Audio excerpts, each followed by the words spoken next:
Resulta que un fondo inmobiliario de París, Francia, contacta con un despacho de detectives de Castilla y León. Habían seleccionado a 3 contratistas de obra civil para un contrato de rehabilitación de un hotel en Salamanca y necesitaban un informe lo más completo posible de cada uno de esos contratistas. Caso real número 16. Saludos de este que os acompaña como siempre encantado y feliz como un colibrí, vuestro amigo y compañero Óscar Rosa como la pantera. A los mandos técnicos Bahía Records, haciendo magia con el sonido Javier Álvarez. El lujo, la calidad y distinción de Ismael Córdoba y José Luis Ibáñez Ridao, y las voces de Ana Cabello, Salvador Gamero, Marisa del Pozo, Daniel González y Vicente Oroza. Bien hallados al episodio número 16 de El Loco del Fondo, el podcast sobre historias de detectives de verdad.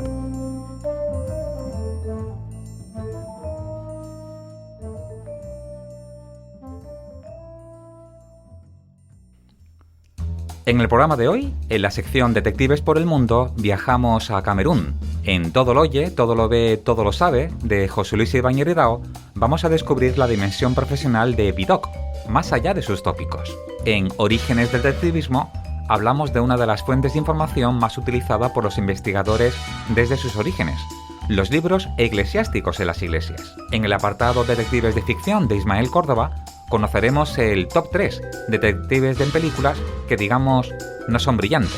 En libros del detectivismo, hoy será el turno de otro imprescindible, Inspección Ocular, de Pedro Serrano García, años 40 del siglo XX.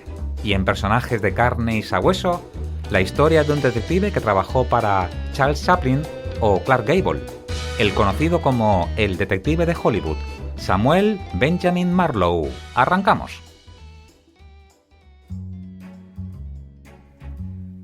Es habitual que los detectives privados colaboremos con otros compañeros detectives a nivel nacional o internacional. Somos como sus ojos, sus oídos, su boca y sus manos. Algo así como una extensión de ese colega que por logística no puede llegar a la ciudad donde tú estás. Entre varios tipos de colaboraciones, una de ellas son las investigaciones que se conocen como Alive and Well Check. La traducción sería algo así como vivo o viva y bien, y me sirve para explicaros en qué consiste. Os cuento. El cliente final suele ser una aseguradora de Estados Unidos y el objetivo de la investigación pueden ser 2. El primero es una comprobación sobre si ese ciudadano americano sigue vivo. En algún momento os contaré a modo de ejemplo cómo un cliente me solicita una vez al año que compruebe y documente con fotografías si un abuelito de más de 90 años sigue vivo. El segundo objetivo de este tipo de investigaciones y el motivo principal por el que se recibe el encargo de vivo y bien está relacionado con un fallecimiento. Detrás hay una importante liquidación al tener un seguro de vida contratado. El cliente final necesita verificar y comprobar que el relato que le han transmitido es cierto, así como los testimonios y parte de la documentación que han enviado. Hoy quiero compartir un caso. Es el caso del señor y la señora Hoff. Os recuerdo que el cliente final es una aseguradora norteamericana y mi cliente, el que me contrata, con el que tengo el contacto y al fin y al cabo el que paga mi factura, es otro despacho de detectives en algún lugar del mundo. Ella había fallecido 15 días antes del encargo. Os pongo en antecedentes. Señora de más de 85 años, una vida de jubilada tranquila, sin enfermedades y saludable en un pueblo tranquilo de la costa de Málaga. Una tarde se encuentra indispuesta. La pareja va a urgencias y le dan el alta. No encuentra nada importante. Una vez que llegan a su casa, el matrimonio se dispone a cenar en la planta de arriba. Mientras comen un puré de patatas, él nota cómo a ella poco a poco se le van cerrando los ojos y de repente su cabeza cae sobre el puré de patatas. Ella se despierta y él limpia su cara con una toalla. Ella le dice que se encuentra muy cansada y quiere ir a dormir. La habitación está en la planta de abajo. Ella cae por las escaleras y debido al accidente fallece. Este fue el relato que el marido transmite a su aseguradora. Mi cliente me adjuntaba una copia del pasaporte del matrimonio, un documento oficial del tanatorio, otro oficial del hospital que certificaba el fallecimiento y también un documento que habían enviado a la aseguradora con el relato de todo lo que había ocurrido. En primer lugar, me dirijo al tanatorio, que me confirma que el documento que yo tengo es el mismo que el que ellos tienen. Después, me dirijo al hospital. Mi idea era comprobar si el certificado de fallecimiento coincidía. Cuando pido el favor a la doctora que lo ha certificado, me encuentro con una sorpresa. La hora de entrada en el hospital es distinta al documento que yo tengo. En la mía parecía como que había sido borrada y modificada. Eso me hizo sospechar. Luego quise entrevistarme con los vecinos a ver qué me contaban. Con los 3 que me entrevisto coinciden en decirme que era una pareja que discutía con frecuencia, que en ocasiones las voces se escuchaban fuera de casa. Estaba deseando contarle esto a mi cliente. Quizás era algo importante a transmitir a la aseguradora. Se me pasaba de todo por la cabeza. ¿Y si el marido la había empujado por las escaleras? Os he contado en alguna ocasión que tengo mucha imaginación. Pero la respuesta de mi cliente me dejó de piedra. Óscar, a mi cliente no le interesa esa parte. Solo quiere saber que los documentos están bien.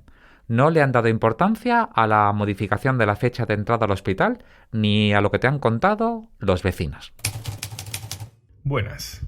En primer lugar, agradecer a Óscar Rosa el privilegio de participar en este legendario e internacional podcast, El Loco del Fondo. Soy Salvador Gamero, detective privado en España desde 2018. Algunos me conocéis de las ponencias en congresos y los cursos de ciberinvestigación y OSINT. La imaginación está presente cuando buscamos otra perspectiva que nos permite resolver los temas. Vamos a usarla para replantear la expresión el loco del fondo y así analizar la expresión el fondo del loco. ¿Quién no está un poco loco? Y en esta bendita profesión quizás sea imprescindible ese toque que nos permite comportarnos de forma imprudente. Es profesión de adrenalina. Le sumamos la empatía para con nuestro cliente y tenemos la dupla que nos engancha, adrenalina y vocación de servicio. Muchos de ustedes sois detectives de nacimiento. Desde pequeño queréis ser detectives, lo conseguisteis y lleváis decenios ejerciendo la profesión, algunos siguiendo la estela de vuestros mayores. Siempre fuisteis detectives. En mi caso, fui detective por evolución.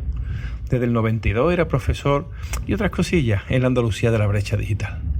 Todo comenzó cuando el director del centro de estudio privado en el que yo estudiaba gratis, a cambio de mantener el aula de informática, me ofreció la oportunidad de dar unos cursillos para ganar algo de dinero.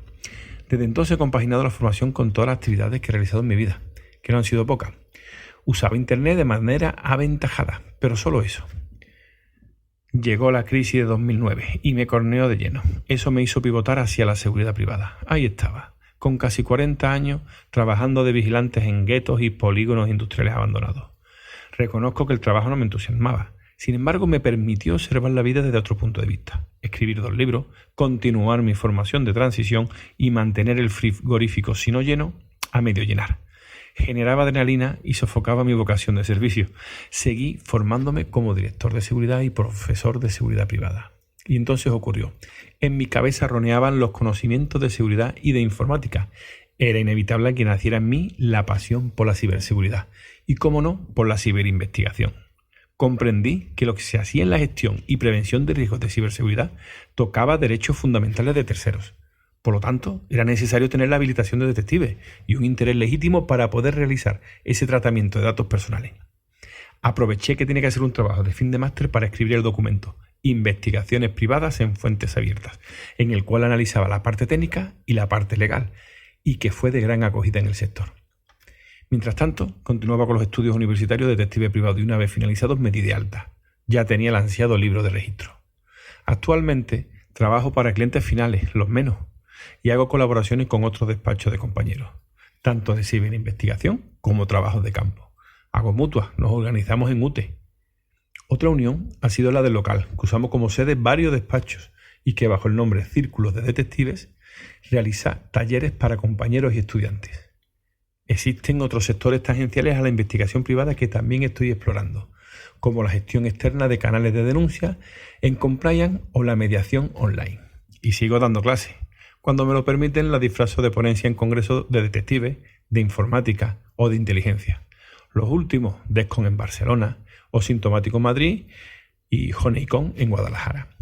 Termino agradeciendo que me haya permitido compartir una pequeña parte del trasfondo de este loco, solo la que afecta al ejercicio activo de la profesión, para que veáis cómo a los 50 años y recién llegado es posible crear sinergias, y os animo a la agrupación y al trabajo en equipos multidisciplinares.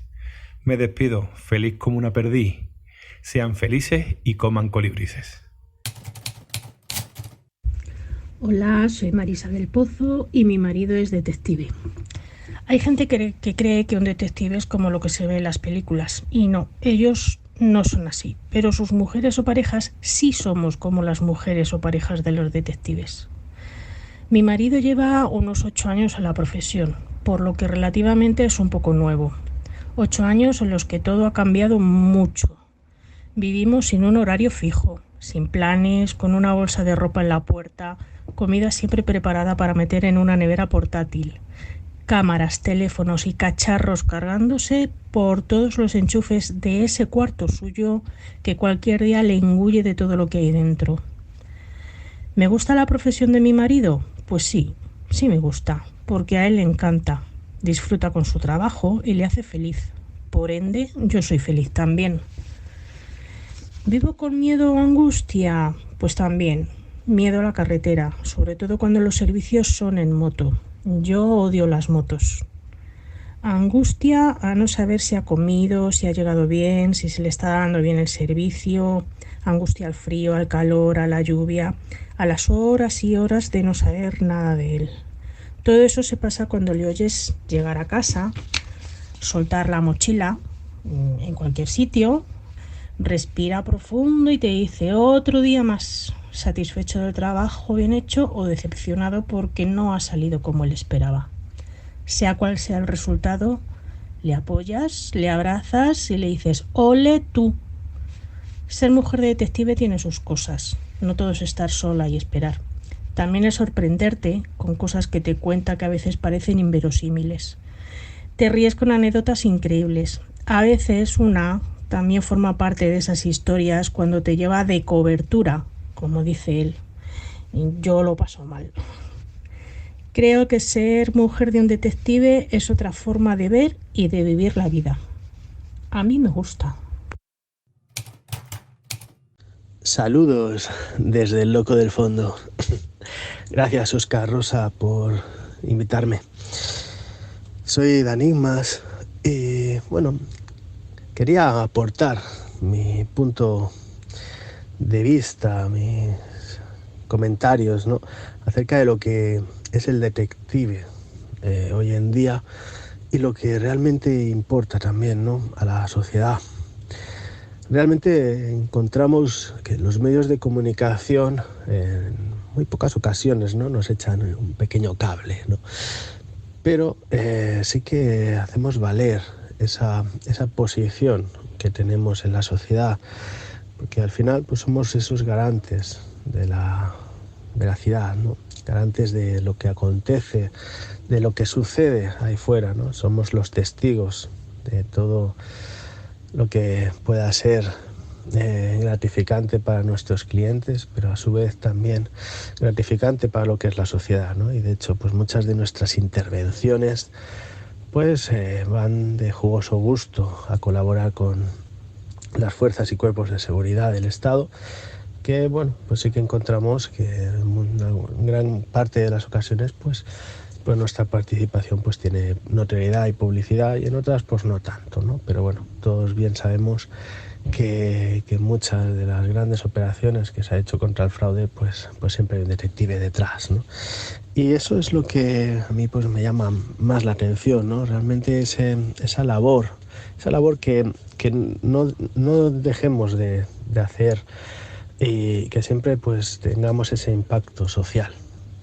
Aunque pues en muchas ocasiones pues nuestra privacidad se vea también diferenciada, ¿no? Porque muchas veces parece que un detective privado no solo es privado, sino también es anónimo, también es oculto y también es de alguna manera invisible, ¿no?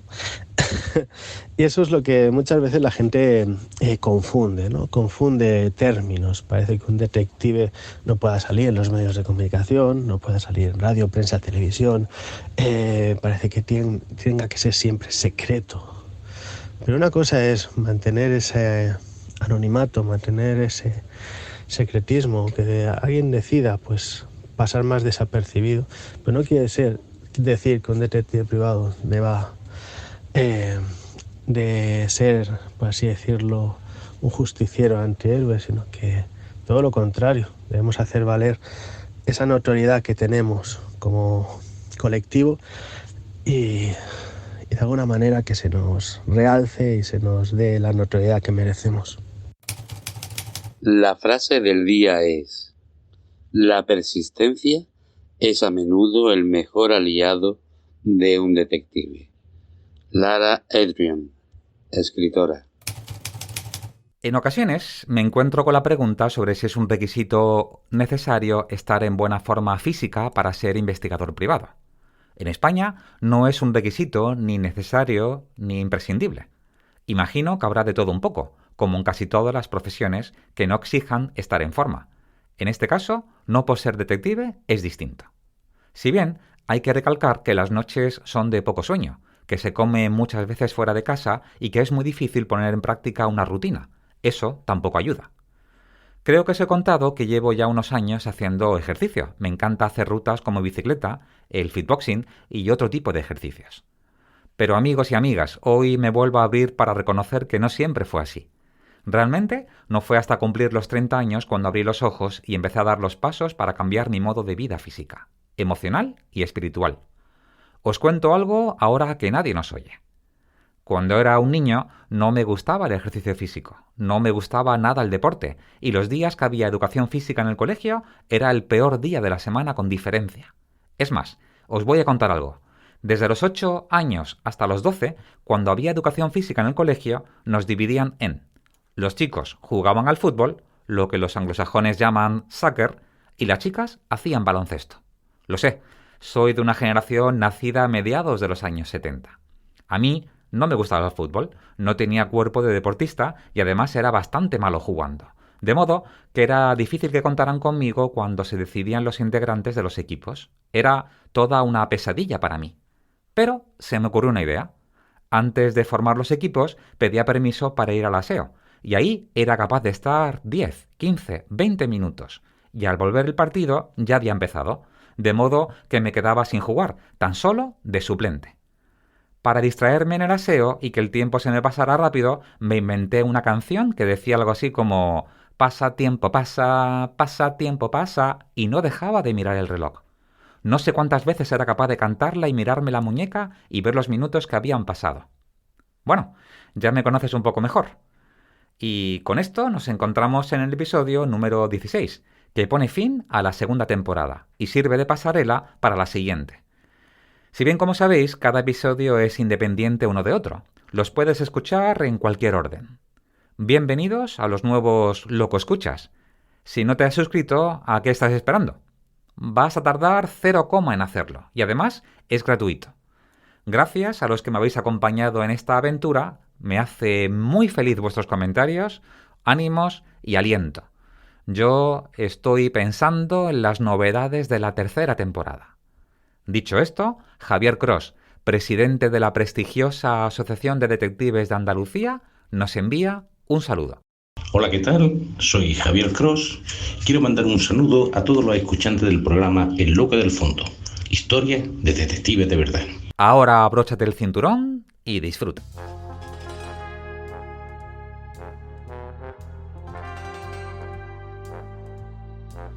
Detectives por el mundo.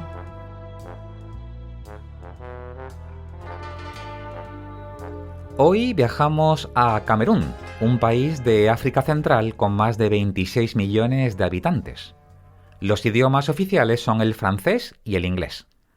Se trata de uno de los países de África Central con mayor número de investigadores privados. Su trabajo está cada vez más valorado entre sus clientes, pero todavía es poco conocido entre el resto de los ciudadanos. La profesión de investigador privado, como la gran mayoría de ese continente, no está regulada. Pero si se realiza una búsqueda básica por Internet, es fácil comprobar que la actividad se anuncia, se ofrece y se ejerce. Hay cientos de agencias que anuncian sus servicios con sus propias páginas web o anuncios en Facebook. Las disposiciones de los artículos 1984 a 2010 del Código Civil los define como un agente de inteligencia privada es un profesional liberal al servicio del derecho y de la prueba, cuya misión es recabar pruebas o pruebas para terceros con el fin de defender sus derechos e intereses en estricto cumplimiento de la ley y las libertades fundamentales. Existen dos asociaciones de detective. La primera de ellas es SINADAC, que son las siglas del Sindicato Nacional de Detectives y Agentes de Búsquedas de Camerún. Y la segunda es SNDPC, que son las siglas del Sindicato Nacional de Detectives Privados de Camerún. Las distintas asociaciones trabajan en conjunto con el gobierno desde el año 2006 para elaborar un proyecto de ley conjunto que regule la profesión. Tienen que seguir siendo pacientes, ya que los pasos son muy lentos. Para ser reconocido como detective en Camerún es necesario un diploma que demuestre un mínimo de habilidades de investigación. Este diploma puede ser obtenido por una escuela de investigadores privados a distancia. Como dato curioso, ninguna de ellas se encuentra en el país. Una está en Bélgica, cuna de detectives privados en Europa. Se trata de la Escuela Internacional de Detectives Expertos de Bélgica. Otra de las escuelas se encuentra en Francia, país que también es cuna de la investigación en Europa. En este caso, se trata del Instituto de Formación a Distancia de Gouvet. También existen varias escuelas de formación online que cuentan con el prestigio necesario. Otra de las posibilidades es realizar la formación con una agencia de investigación con la que se haya realizado prácticas. Y el paso siguiente es pagar unos impuestos específicos en el registro de comercio para obtener el certificado de registro. En la actualidad, el número de detectives que hay en Camerún es aproximadamente entre 100 y 500 detectives. Muy difícil saber el número exacto, no es posible contabilizar a muchos despachos. El motivo es que no existe un listado directorio oficial de agencias y no todos forman parte del colectivo. La gran mayoría de ellos realiza su actividad en la ciudad de Yaoundé y Douala. El decano de los despachos de detectives es la empresa Cabinet Bella, trabajando en la ciudad de Yaoundé desde finales de 1960. Los ciudadanos de Camerún usan un número de identificación independiente del número de seguridad social, como en Estados Unidos o como en España. Entre los clientes habituales de detectives se encuentran bancos, compañías aseguradoras, abogados, empresas privadas o particulares. Los servicios más demandados son investigaciones matrimoniales, custodia de hijos, investigaciones prematrimoniales, investigaciones comerciales de nuevos clientes o socios, fraude a seguros, falsificación de marcas y de propiedad industrial y localización de deudores.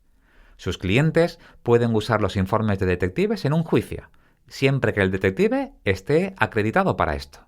Además, para aquellos que estén acreditados, hay un control de sus investigaciones desde el juzgado. Todo lo oye, todo lo ve, todo lo sabe. Bienvenidos a este pequeño rincón sobre la historia del detectivismo en sus primeras etapas y su reflejo documental y literario. Soy José Luis Ibáñez. En el último programa conocimos a dos historiadores franceses fundamentales para entender la historia de los investigadores privados, Dominique Khalifa y Jean Servan. Con ellos empezamos a sumergirnos en el mundo de Eugène Vidocq, un personaje muy presente en la profesión, pero del que en general no se conoce su verdadera aportación al desarrollo de la investigación privada, más allá de los tópicos sobre el padre de la profesión y calificativos parecidos.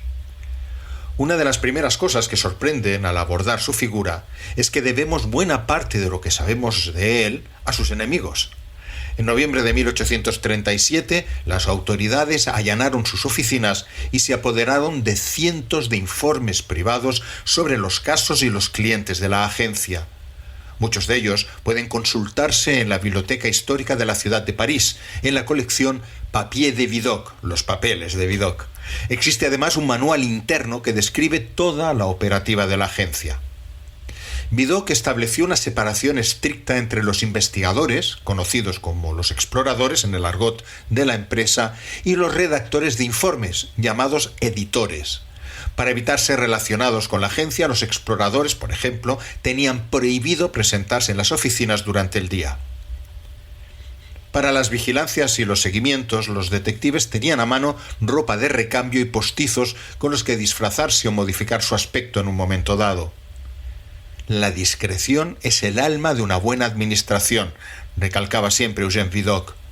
Por eso estaban prohibidas las comunicaciones por escrito con los agentes y tampoco se podía hablar de los casos en curso. Los dosieres eran secretos y solo se accedía a su contenido previa autorización escrita del director. Cualquier documento de trabajo tenía que ser devuelto al responsable del archivo, que hacía constar en una ficha día y hora de entrega y el nombre del peticionario, mientras que las notas con direcciones o nombres se memorizaban y destruían. Las dos faltas más graves, que llegaban a comportar el despido, según las consecuencias, eran la indiscreción con una persona ajena a la agencia y la redacción de informes falsos o engañosos. Tampoco se toleraba la embriaguez ni los juegos de azar, además de que en las oficinas estaba prohibido fumar. Los detectives asignados a un caso solo eran responsables ante Vidocq. Si un cliente les solicitaba alguna información o los interpelaba de forma directa, debían mantenerse en silencio y sugerir que se dirigieran a la dirección de la agencia. Los informes de vigilancias y seguimientos se redactaban con minuciosidad. Era obligatorio incluir la descripción física y la vestimenta de los individuos vigilados, así como el de las personas con quienes se encontraban. Recordemos que la cámara fotográfica todavía no se había inventado. También se indicaban las calles por donde habían pasado, el tiempo que habían permanecido en una vivienda o local y las horas de entrada y salida de cualquier lugar. Además, se debían adjuntar bien identificados y numerados las notas personales del agente y los recibos de cualquier gasto. Una singularidad del método de trabajo de la agencia de Vidocq era la indicación de los lugares clave de cada servicio de vigilancia o seguimiento. El agente señalaba con una marca escrita con tiza blanca las esquinas de las calles o plazas en las que se ocultaba, los lugares en donde el objetivo se detenía, así como las casas o establecimientos en donde hubiera obtenido algún tipo de información. Era una forma sencilla de facilitar la posterior reconstrucción de los movimientos de la persona controlada y la búsqueda de testigos que lo corroboraran. También daba mayor credibilidad al testimonio del agente ante un tribunal.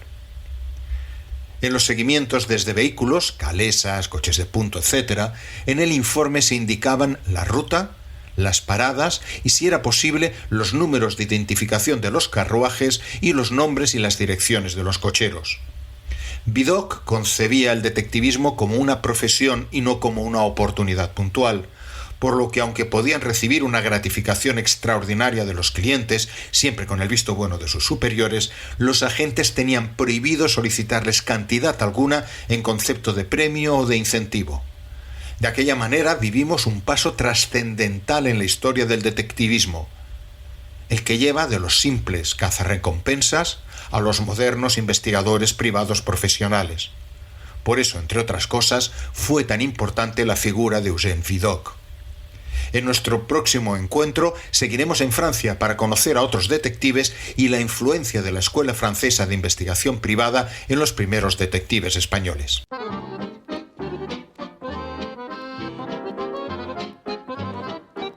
Orígenes del detectivismo. Una de las principales fuentes de información para los investigadores de la gran mayoría de los países son los libros eclesiásticos que se encuentran en las parroquias. Se trata de una fuente abierta y es de libre acceso. Pero esto no quiere decir que su acceso sea sencillo. Tampoco lo es el modo de consultar ni encontrar el dato que estás buscando. Se trata del mundo analógico y muchos tenemos los sentidos atrofiados cuando lo que buscamos no está en una pantalla digital. En estos libros vamos a encontrar datos relacionados con personas, sobre su nacimiento, matrimonio y defunción. Es un tipo de información que se encuentra en las parroquias por una de las decisiones tomadas en el Concilio de Trento. Trento se encuentra al norte de Italia y el concilio se inició en diciembre de 1545, convocado por el Papa Paulo III. Tuvo 22 sesiones con varias interrupciones por periodo de años, por lo que fue 18 años después de su inicio cuando se dio por concluido por el Papa Pío IV en diciembre de 1563. Se convirtió en el concilio más largo de la historia.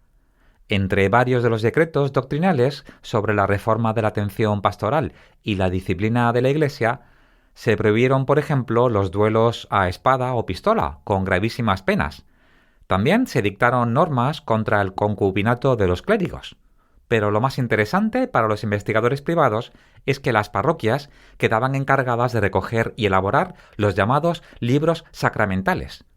En ellos se recogían 3 hechos fundamentales en la vida de las personas: su nacimiento, su matrimonio y defunción. De ese modo, los investigadores privados de todo el mundo han utilizado las parroquias como fuente de información para obtener estos datos.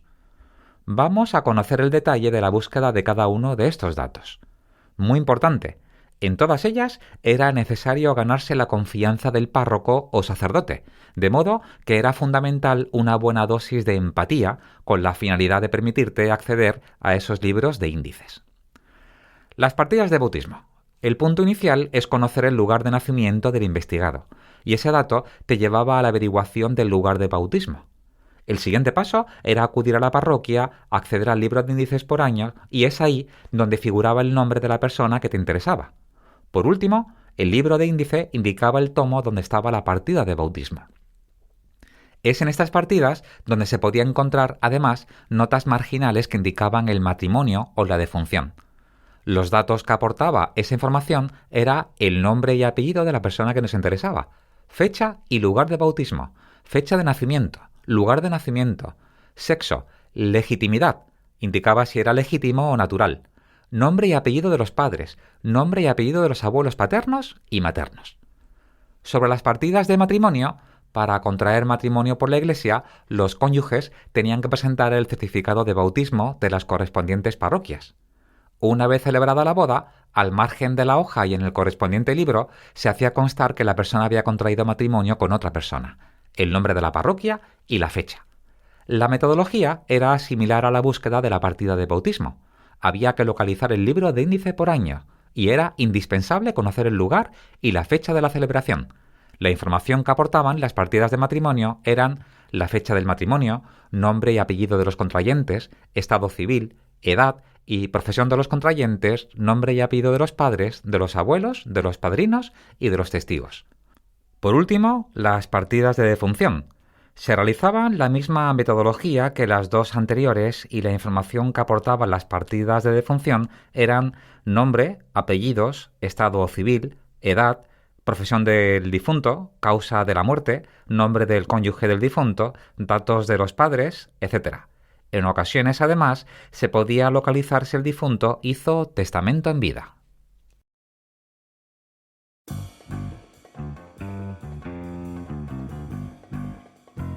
Detectives de ficción.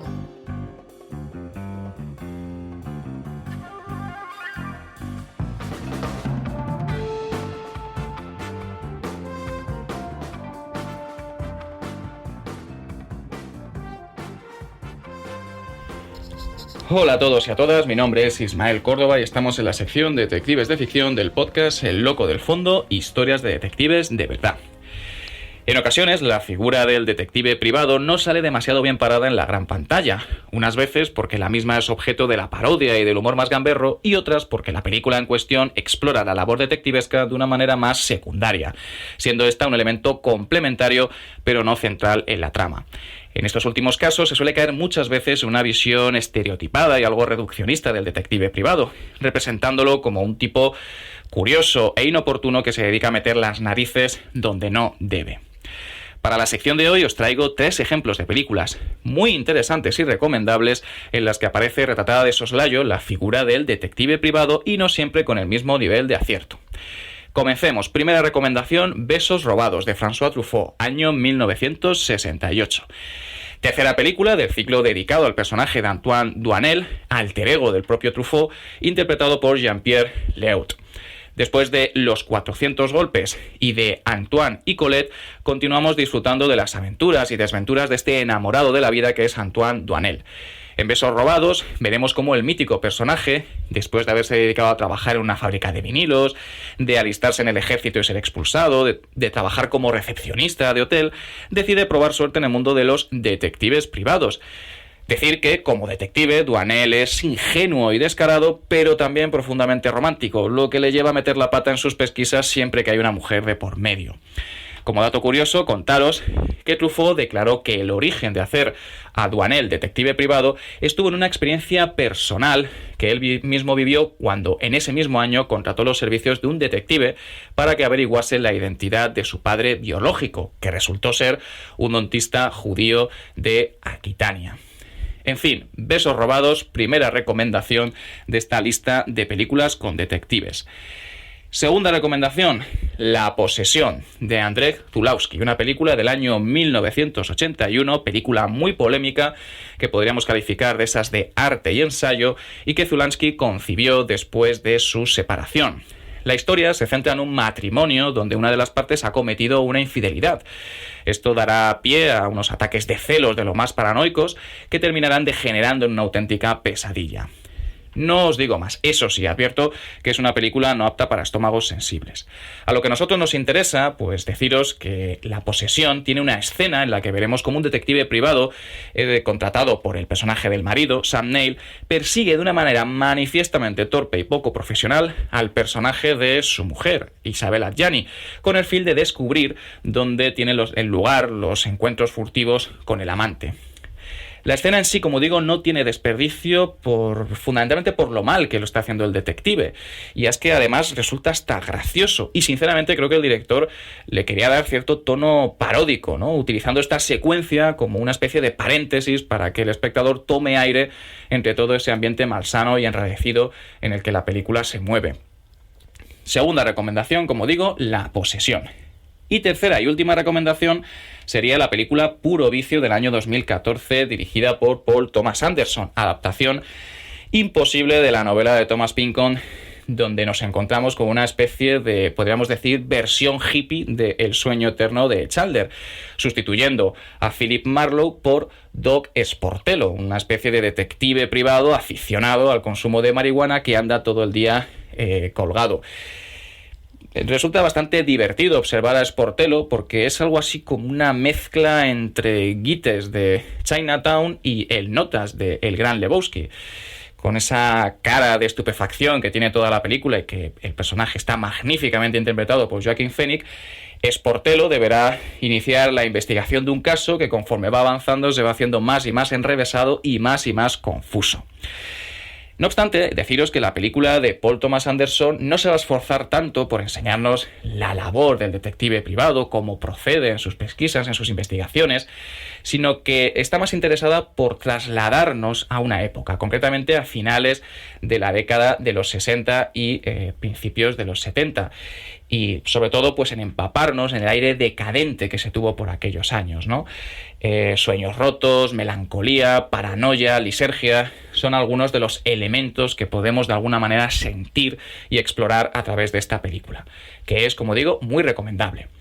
Hasta aquí llegan estas 3 recomendaciones de películas donde veremos enfoques diferentes en el tratamiento de la figura del detective privado. Repito, todas ellas son muy recomendables. Vedlas y nos comentáis. Nos vemos en el próximo programa. Un abrazo muy fuerte a todos y a todas.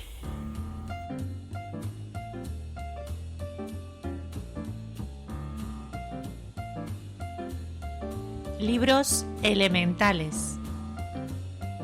Uno de los libros elementales en una biblioteca detectivesca es sin duda Inspección ocular, de Pedro Serrano García, del que ya hemos hablado en otra ocasión. Fue un excelente inspector del Cuerpo General de Policía, agente de la División Criminal, profesor de técnica policial, bibliotecario de la Escuela de Policía y redactor jefe de la eximia revista llamada Policía. La inspección ocular es uno de los métodos de investigación más eficaces. La visita presencial y verificación del lugar físico por parte de un investigador siempre será necesaria de un modo o de otro, por mucho que avance la tecnología. Es de agradecer la generosidad del autor, al compartir conocimientos indispensables para todo lo relacionado con la investigación. Nos dejó regalos como este libro del que estamos hablando, que es el primer tomo de una colección de 3 libros llamada Policiología. El libro protagonista de hoy trata temas como laboratorio de técnica policial, planimetría, fotografía, examen de la víctima, toxicología, interrogatorio, lógica policial y deontología. El segundo tomo se llama Indicioscopia, que viene de la palabra indicios, y se tratan de temas como impresiones, huellas, manchas, pelos y fibras, otros restos y rastros, daños, incendios y fracturas.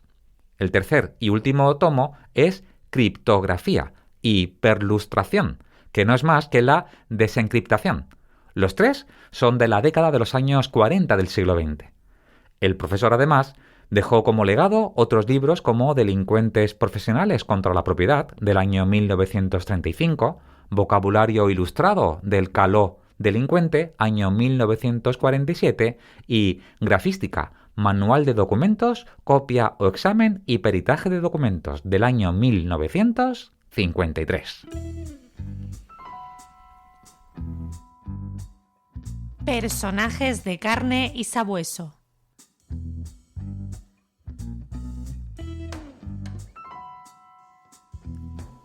Nos situamos en Los Ángeles, al sur de California, en el oeste de Estados Unidos.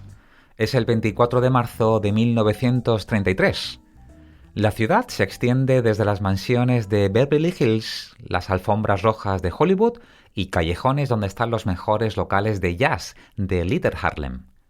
Se acaba de estrenar la película King Kong y todo el mundo habla de ella. Entre sus actores secundarios aparece un joven afroamericano. Es el mismo que años antes había escrito una carta en forma de queja a la prestigiosa revista Black Mask, creada en 1920 y que se anunciaba como las mejores historias disponibles de aventuras y las mejores historias de misterio y detectivescas. Entre sus escritores de relatos de investigadores privados se encuentran Carroll John Daly y su personaje Rhys Williams. También Early Stanley Gardner y su personaje Perry Mason. Dashiell Hammett y su personaje Sam Space, o el mismísimo Raymond Chandler y su personaje Philip Marlowe. La carta, en forma de queja, va dirigida a estos 2 últimos. Critica a sus personajes, a sus protagonistas, a sus detectives. Nada tienen que ver con el detective de verdad. Pero, ¿cómo sabía este actor secundario lo que era un detective de verdad? Hoy, amigos y amigas, rendimos tributo, rendimos homenaje a Samuel Benjamin Marlowe, aquel que fue conocido como el detective de Hollywood, que tuvo como clientes a actores de la talla de Clark Gable y Charles Chaplin. Aquel que a modo de guiño, y no por coincidencia, dio nombre y características a 2 de los personajes más icónicos del cine negro, Sam Spade y Philip Marlowe. Aquel que también dedicaría su vida a la actuación, haciendo más de 20 películas en papeles secundarios en el Hollywood de los años 30 del siglo XX. Para contar nuestra historia nos retrotraemos al 3 de agosto de 1890 en Montego Bay, Jamaica. Es el año que nace nuestro protagonista. Es hijo de Anne S. Marlowe y de Samuel A. Marlowe, que era herrero de profesión. Esta pareja tuvo varios hijos. Vivieron en varias casas distintas, pero siempre alrededor de la zona jamaicana de Montpellier. Sabemos que tuvo una excelente educación en la escuela, bajo el antiguo sistema colonial británico. Lo siguiente que sabemos de Samuel es que, al llegar la Primera Guerra Mundial, se incorpora a la Fuerza Expedicionaria Egipcia de Gran Bretaña, una brigada especial de combate que protegía el Canal de Suez. Puede viajar a Cabo de Hornos, Mombasa y Sierra Leona. Durante esos años estudia en profundidad la Biblia y el Antiguo Testamento.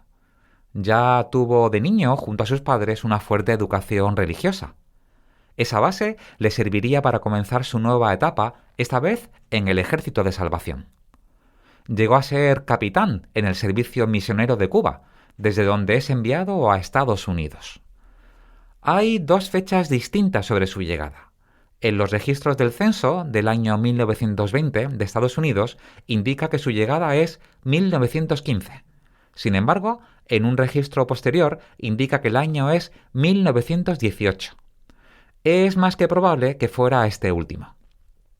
Es en este tiempo donde toma una decisión que le condicionaría el resto de su vida profesional. Renuncia a su cargo y viaja a Los Ángeles, California, donde se establece durante el resto de su vida. Todo apunta a que su experiencia militar le sirvió para llegar a ser el ayudante del alguacil adjunto en Los Ángeles. A nivel personal, Samuel se casó con su novia jamaicana Irene. Los dos tienen 29 años, de modo que no se casaron muy jóvenes si lo vemos con las gafas de hace 100 años. Quizás esperaron a que fuera el mejor momento. Con ella estuvo casado 48 años y tuvieron 2 hijas, Per Andrews y Rina Hughes, y un hijo, Samuel. A nivel profesional, los primeros indicios que se encuentran sobre su actividad comercial son los anuncios publicados en prensa. Hemos hablado en alguna ocasión de la gran fuente de información que son estos anuncios cuando se investiga el pasado. Entre el año 1922 y 1923 se puede encontrar en el periódico California Eagle anuncios donde ofrecía sus servicios como agente de seguros, y muy relacionado también con el mundo inmobiliario. Desde nueva construcción, reformas y alquiler de casas a seguros de accidentes, salud o fallecimiento. Lo hacía para la Compañía Nacional de Seguros Chicago. Los anuncios de 1924 son más específicos y, digamos, especializados. Junto a 2 socios, parece ser que ha creado una empresa. Ofrecen sus servicios para financiar viviendas y también para la construcción de, según decía el anuncio, hermosas casas estilo extranjero. No sabemos qué ocurre en los 3 años siguientes, pero durante este tiempo algo le lleva a convertirse en investigador privado. De ese modo, se puede leer en un anuncio con fecha 1 de julio de 1927, S.B. Marlowe Agency, y un texto que no tiene desperdicio y dice así: la agencia de detectives Samuel B. Marlowe de esta ciudad arroja luz sobre la ola de delincuencia al dirigir esta carta a los abogados de California, que dice: no hay trabajo demasiado grande ni demasiado pequeño para que podamos hacerlo. Robos, asesinatos, incendios provocados, malversación de fondos, secuestros, pruebas documentales y de divorcio. Contamos con departamentos separados para cada línea de trabajo. 10 hombres y mujeres capacitados para atender todos los casos que se presenten. Solo le pedimos una prueba y sabemos que nos encargará un trabajo. Consulta gratis. Todo trabajo es confidencial. Sorprende la capacidad de haber creado una agencia en menos de 3 años y que contara con 10 empleados. También una extraordinaria visión comercial al poner el foco de sus servicios en los abogados y el diseñar un anuncio claro, breve y sencillo. Si bien hay que decir que en 1930 se siguen encontrando anuncios relacionados con la financiación. En esta ocasión ha creado una empresa con el nombre de Capital Hipoteca. Ofrece dinero con préstamo de refinanciamiento, hipotecario y para construcción. Es curioso, también recuerdo haber estudiado a un investigador privado español que en los mismos años también ofrecía financiación, en paralelo a sus servicios de investigación. Es probable que nuestro protagonista desarrollara otras actividades en paralelo, pero nunca abandonó la profesión de investigador. Los que nos dedicamos a esto sabemos que es una profesión que te atrapa y no te suele soltar. Es a partir de la década de los años 30 del siglo pasado cuando su nombre empieza a ser conocido por otra actividad distinta, algo que siempre le había apasionado: la actuación. Son más de 20 películas en las que aparece como actor secundario. Lo hace para los principales estudios cinematográficos. Una de las películas más conocidas para las que trabajó fue King Kong. Por poner otros ejemplos, también lo hace para Metro-Goldwyn-Mayer en 1933, en la película El Bárbaro, del director Sam Booth, o para Universal Studios en 1940, en la película Spring Parade, del director Koster. En estas mismas fechas, cuando empieza a recibir encargos de investigador por parte de actores como Charles Chaplin o Clark Gable, entre otros. Su trabajo consistía desde acompañarlos a los locales afroamericanos de jazz tan frecuentados pero que estaban prohibidos para los blancos, evitando de ese modo problemas, y también los vigilaba en sus salidas nocturnas para sacarlos si era preciso de los bares cuando el alcohol había alcanzado su estado más ebrio. O bien para rastrear al máximo posible a sus amantes. Sí, como si fuera una radiografía para intentar prevenir que fueran indiscretas y no mostraran escándalos aireando sus romances con actores de alto nombre. También hacía trabajos de seguridad personal, similar al de escolta. Lo hizo, por ejemplo, para la actriz Jean Harlow o para el productor Howard Hughes.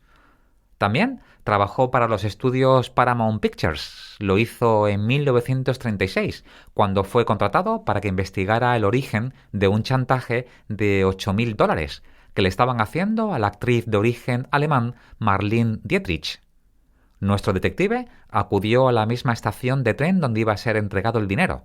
Después de algunas pesquisas y vigilancias, descubrió que el autor era el hijo de su maquilladora, con el que había tenido una relación. Entre otras de las curiosidades de este detective, sabemos que en 1929 se pone en contacto mediante una carta con el escritor de la novela negra, Dashiell Hammett, coincidiendo con su primera novela, Cosecha Roja. El contenido de la carta transmitía una especie de crítica negativa por la falta de realidad de los protagonistas de la obra comparado con los detectives de verdad. Tenemos que recordar que el escritor trabajó en la prestigiosa agencia de detectives Pinkerton entre los años 1915 y 1922, aunque eso sí, con un tipo de trabajo más relacionado con la protección de lugares o investigando huelgas en grandes empresas que relacionado, digamos, con labores de detective como las podemos conocer. Parece ser que el novelista tuvo un encuentro con nuestro protagonista, Samuel Marlowe, y ahí nació una gran amistad. Hay estudios que demuestran lo que influyó esa relación en los personajes de las 5 novelas y 65 relatos, y que no es una coincidencia que uno de esos personajes estelares, Sam Spade, protagonista del libro y película El halcón maltés, tenga precisamente como nombre Sam, abreviatura de Samuel, igual que nuestro protagonista. Las coincidencias con nuestro detective no acaban aquí, ya que una amistad e influencia similar la tuvo para el escritor de Chicago Raymond Chandler, otro referente en la novela de detectives, al que además escoltó como cliente cada vez que se lo encargaba, por las partes más sórdidas de Los Ángeles. Su protagonista icono fue Philip Marlowe, que tiene el mismo apellido que nuestro protagonista, que tantas ideas le dio para la creación de su personaje. Así que ya lo sabes, 2 personajes que están en el Olimpo del recuerdo imperecedero como Sam Spade o Philip Marlowe, protagonizados en el cine entre otros por Humphrey Bogart, están basados en Samuel B. Marlowe. En otra parte de su vida estuvo siempre muy vinculado con colectivos. Funda a mediados de los años 30 del siglo XX The West Indian American Club, para ayudar a cerrar la brecha entre los afroamericanos nativos y los extranjeros. Sabemos que también ingresó en la francmasonería Prince Hall, aquella que estaba formada principalmente por ciudadanos afroestadounidenses, y donde llegó a adquirir el grado número 32. Además, fue miembro fundador de Caribbean American Credit Union y también del gremio de actores negros en pantalla. Sabemos que además, junto a Marcus Garvey, crearía la Asociación Universal para el Mejoramiento de los Negros, aquella que tenía como lema un Dios, un objetivo, un destino. De momento, no he conseguido averiguar a qué se dedicaba las últimas décadas de su vida, pero estoy de suerte. He conseguido localizar a uno de sus nietos y tengo la seguridad y confianza que me ayudará a completar la vida de su abuelo. Sam muere en Los Ángeles el 15 de julio de 1991, 2 semanas antes de cumplir 101 años. Hasta aquí nuestro homenaje a Samuel Benjamin Marlowe, nuestro protagonista de hoy en Personajes de Carne y Sabueso.